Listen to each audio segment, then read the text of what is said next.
Why do I even bother anymore? I mean, is there a point? Seriously? After watching this show tonight, and I'm sorry, I can't get over that Charlotte Flair segment. That was just.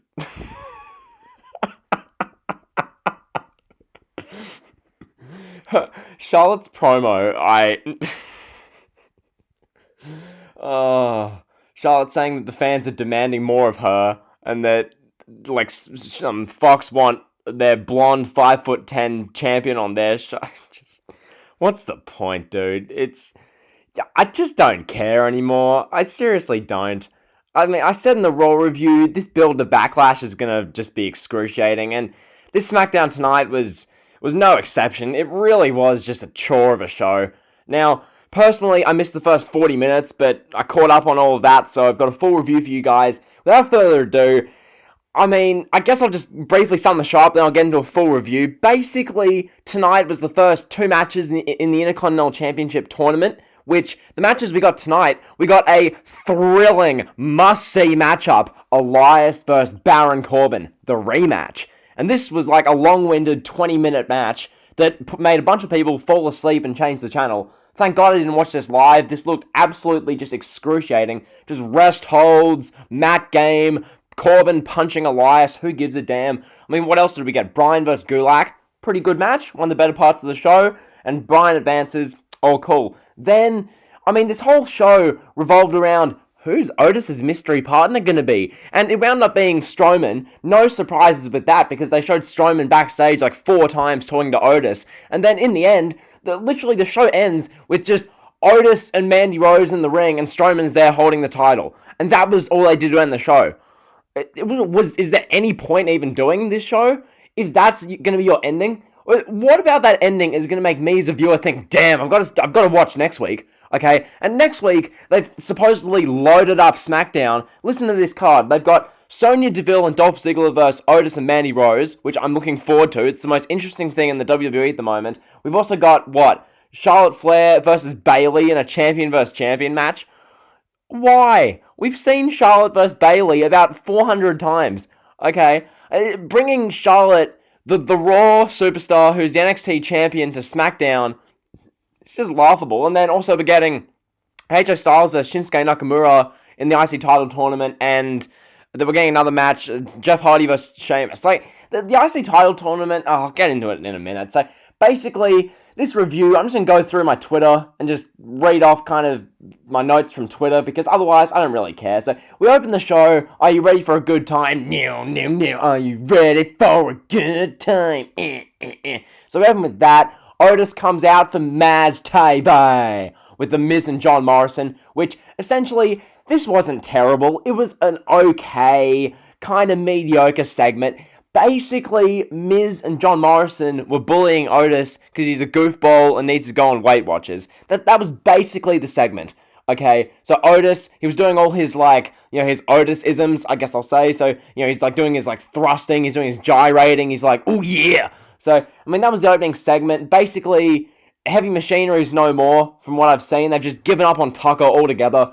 Poor Tucker Knight is just lost and forgotten. So, basically, Otis, who's going to be Otis' mystery partner? Oh, who's it going to be? Who's it going to be? How about who gives a damn? So, that was our opening segment. Then we got treated to this excellent, incredible matchup. We got to see Elias versus Burger King Corbin in the first match of the IC title tournament, which, right away, I need to address this.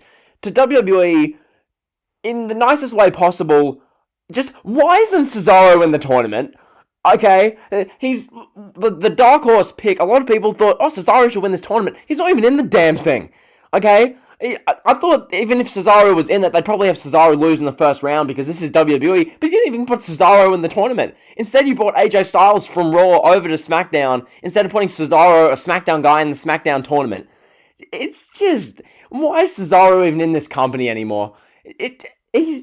He's not even in this tournament. Look at the bracket on the screen. Where's Cesaro? Why is Styles in there? I get it. It's cool having AJ Styles in there. Probably be Bryan versus Styles in the final. But really, where's Antonio Cesaro? Sorry, Cesaro.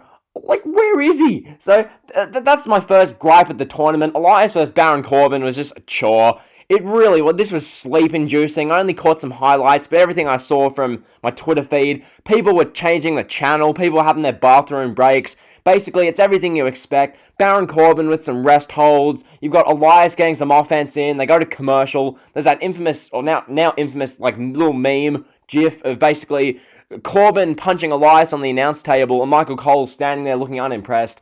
Like, a whatever match. In the end, Elias beats Baron Corbin. So, what, that's now 2 wins for Elias over Baron Corbin, I believe? So Baron Corbin just can't win a match. Why should we take him seriously? Okay? He couldn't beat Roman Reigns. He can't beat anyone. He can't beat Elias. So, yeah, Elias advances in the tournament. So Elias is going to face the winner of Styles vs. Nakamura, which is clearly going to be AJ Styles. So then Styles will probably beat Elias, and then we'll get Styles in the final. So that was the first little bit of the tournament. Then, I mean, probably something happened between Elias and Corbin and what I saw, but I turned on the show to see Otis backstage, literally with Mandy, and then we got a little hacker thing, which didn't really progress much, and then Otis was with Braun Strowman. So I saw Otis talking to Braun Strowman, and Otis was like, "Oh yeah, give me my tag team partner. Oh yeah." That was basically what we got, and Braun Strowman was like, "Man, I'll think about it." That was basically the backstage segment. So we go from there to a must-see matchup. What I'm about to tell you is something which, I mean, how could you not change the channel or go to the bathroom? Dana Brooke versus Naomi in a 10-minute match. Yeah, thrilling, I know, right? It's a match which I saw Naomi came out with her whole Feel the Glow thing where she slides down the aisleway, and then Dana Brooke's music hit, and they were just wrestling. And I'm like, okay, I appreciate you're having like a women's quote-unquote division match and you're trying to build a division, but spare me that crap. I went to the bathroom. I did everything but watch this match. Dana Brooke versus Naomi. Are you joking me? Are you for real? Dana Brooke, Naomi. Spare me that crap. Dana Brooke won. I don't give a damn. Naomi, just let her go to NXT or Raw or something. Why is she even on SmackDown anymore? So from there, we got one, like, nauseating women's segment to another one. We had the Queen, the NXT Women's Champion, who's a Raw superstar on SmackDown, Charlotte Flair. She came down and proceeded to cut this laughable promo. One of her first lines was, "People want more Charlotte Flair." That was, I kid you not, this was her promo. Essentially, her whole promo before Bayley and Sasha came out was, "People want more Charlotte Flair," which, just to address that, where are these people? I haven't heard from any of them. No one in my community wants more Charlotte Flair. The majority of my community wants less Charlotte Flair. Okay? So clearly this comment is based off Vince, WWE upper management, and the Cretan stance on social media who post pictures of Charlotte and her body all over Instagram and Twitter to try and make themselves feel better about their own, sad, pathetic lives. I think. That's literally it. So basically, she's cutting this promo. No one cares. I'm just rolling my eyes the whole time, talking about how, she's the queen, she's superior, she's the only person on 3 brands, she has this resume. Charlotte, it's just the same Charlotte Flair promo. We've heard this same promo so many times. This is, the android got programmed to do her I'm superior promo, and that's what she delivered. So Bayley and Sasha come out, and we proceed to get literally Charlotte trying to convince Sasha Banks to leave Bayley. Did we need Charlotte on SmackDown to further this? Okay, Charlotte on SmackDown is the same thing as the Big Show back in 2006. Remember when Big Show was the ECW champion? The WWE ECW champion? And he was on Raw and SmackDown like every week as well. So we just saw Big Show on every show. That's what they're doing with Charlotte now.